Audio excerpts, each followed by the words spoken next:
Welcome to this Zentangle Quickie.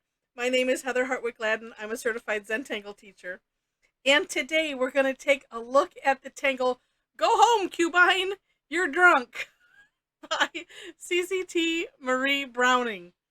Oh, this is a fun one. Now, if you've done Cubine, then you know. If you've not, I think I've done a video. I'm going to have to double check. I think that there's probably a video if you search on my channel for regular Cubine, not drunk Cubine. But oh, this is a fun one, and let's see. And we use this for my Tough Tangle Tuesday sessions today, and had so much fun. All right, and if you are interested in joining us on a Tough Tangle Tuesday, which is a once a month free session, I do 2 times a day. Um, then take a peek at my website. If the link is in the description section, and find where it says sessions, sessions/classes, and you'll see that that's a once a month on Tuesday, and then every Thursday I do stuff as well. So I do stuff that's free. Other Tuesdays are stuff that have a fee. So all right, so this one starts off. I say so too many times. I'm going to work on that. All right, we're going to start with a zigzag. And you know what I found is that it doesn't matter how your zigzag is. You play with it and have fun. So a zigzag I like to do in the middle, and then I'll work my way out both sides. What one thing I found with this is, so I started right here. Instead of starting even, I'm going to start off a little bit. And then don't worry about if your zigzag matches up.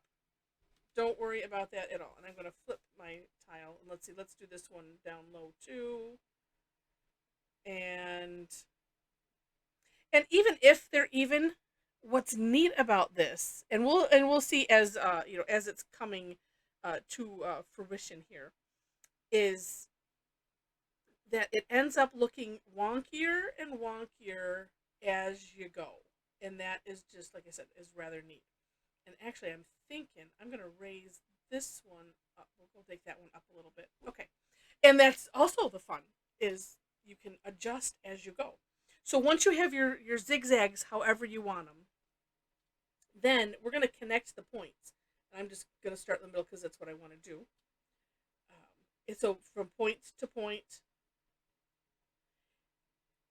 Now, something else you could do with this is, if you wanted to just put in odd shaped boxes, we had some today that did triangles and hexagons and what's five pentagons. You can basically do whatever you want and have a lot of fun with it. Oh, I guess this is going to end up being two. Well, it might not end up being two, because here's another thought that I utilized earlier is, well, that might work. But you could also, if you want to, because I feel like I need to have something here. So I'm just going to add, there we go.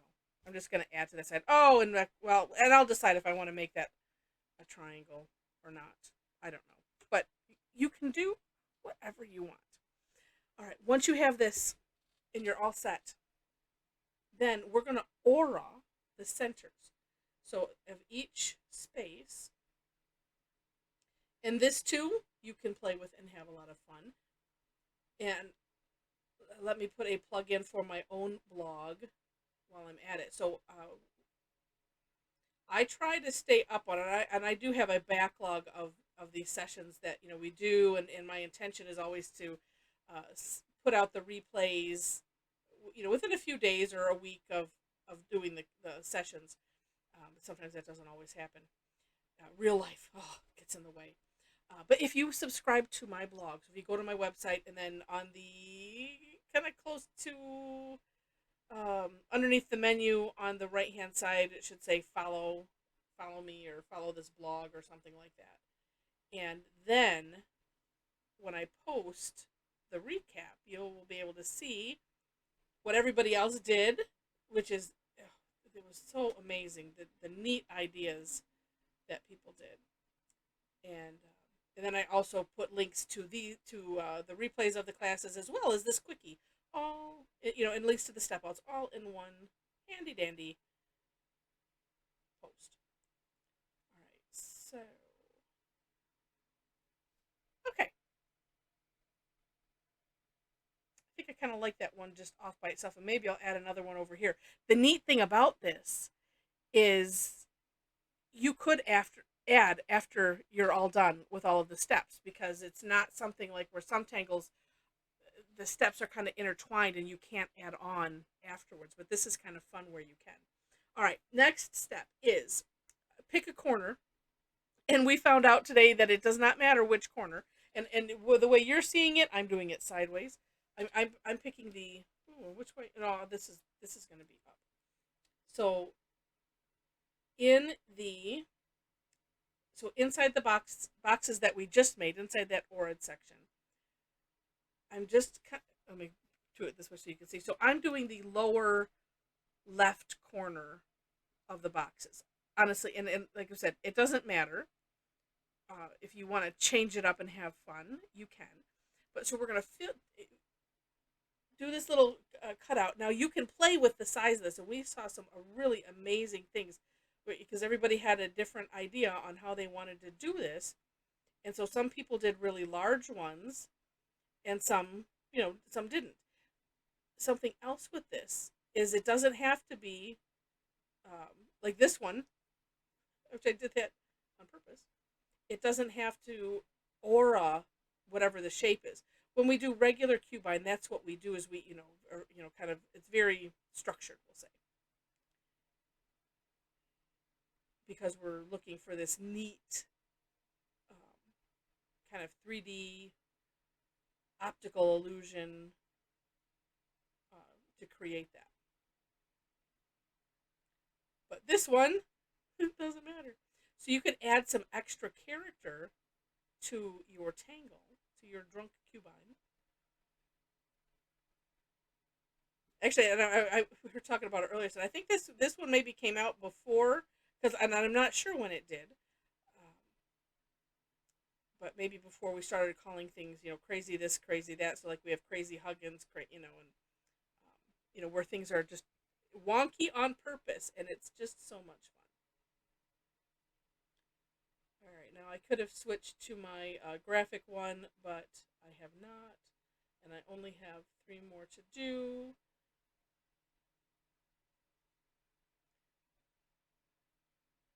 Like I said, you change the angle up, change the size. Um, the smaller it is, then the deeper this looks. And as we were talking, to me, it starts looking like waffles. Well, especially regular Cubine, just because it is, more of a what do I want to say? Straight, square to grid, not all wonky like this. And what the beauty of this is that, for a number of things, one, you really don't have to worry about making any kind of a mistake, because there's no mistakes in Zentangle anyway. But this, when we get into the wonky tangles, it's even better, because they're for real. There's no such thing as a mistake. But then it's also fun to just play with your creativity. Next step, by the way, is from actually I was calling this like an open corner, but so from this upper right corner to the upper right corner in that box, we're just going to draw a straight line.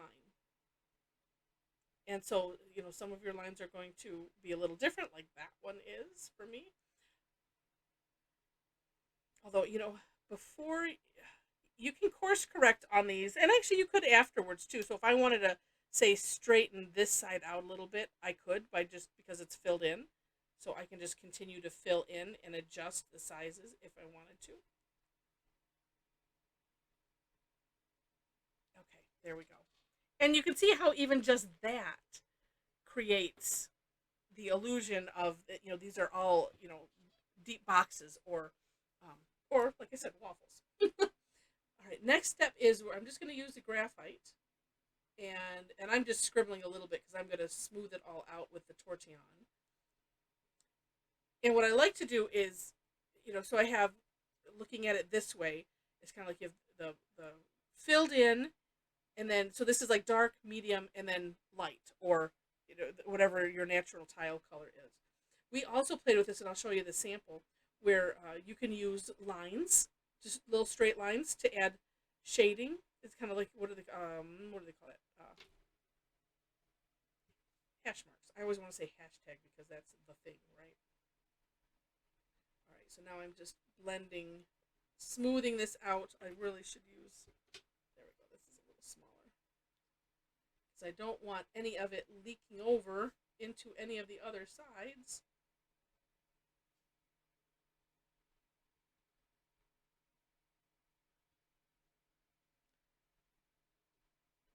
Or at least not too much.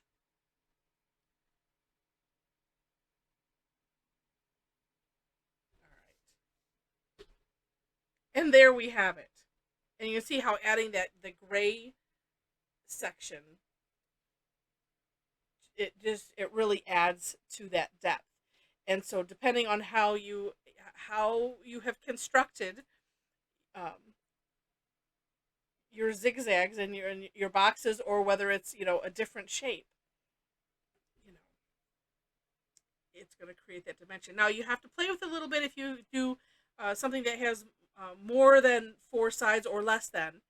So you have to get a little creative with that. But that's what's fun about this tangle, is that getting creative part. All right, so this one isn't quite finished on the sides, but as far as decorating goes, because this is really all of the shading.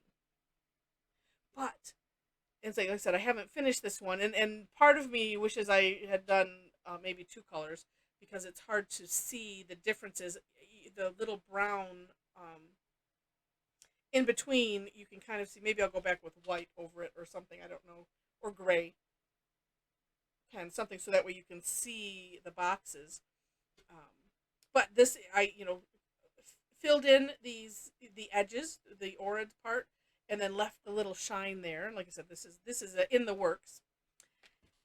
And this one was from this morning also, and so this was fun. Here I have a 5-sided, just because it's how it ended up, and then here we have a triangle. So when I did the triangle one, I just made a little triangle on the inside, so I had a point to then be able to connect.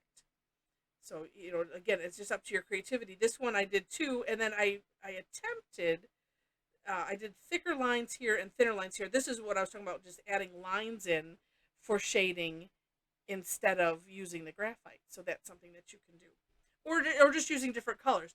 The objective would be, you just want to have dark, medium, and light, and have that graduated. And then I played with on black tiles, and it depends on the way you look at it. We were talking about, had I left this open and left it black instead of coloring it in white, it would give it that would help with the depth. Although I picture it's just a white floor, and it's bins. Somebody said bins filled with flour or sugar or something.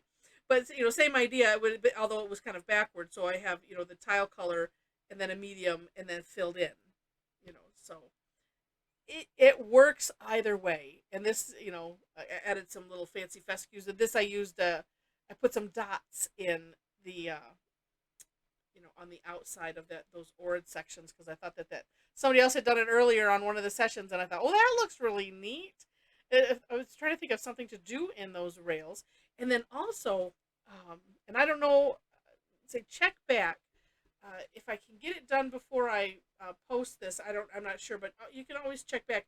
But adding this extra bit around the outside was a neat addition that we hadn't noticed in the For More Inspiration link. So you can look at that and see how Marie did it. But I thought I would add that on this one, because that would be fun. So anyway, lots of fun with this tangle, and hope you enjoyed it. If you did, would love to have a thumbs up or a like. Feel free to share it with your friends. And if you liked it enough to see more, and you are not yet subscribed to my channel, I would love it if you became a subscriber. Of course, subscribing to the channel is free. And I mentioned the description section, so all the information is there. and that is located. Now it depends on what you're on. If I because I just I was on my desktop, and if you're on a probably desktop or laptop, there it'll say you'll see. I can't remember if it now. Now I still can't remember. It's either under my name or the name of the name of the video, and it'll have like a sentence, and it'll say show more. That's the description section.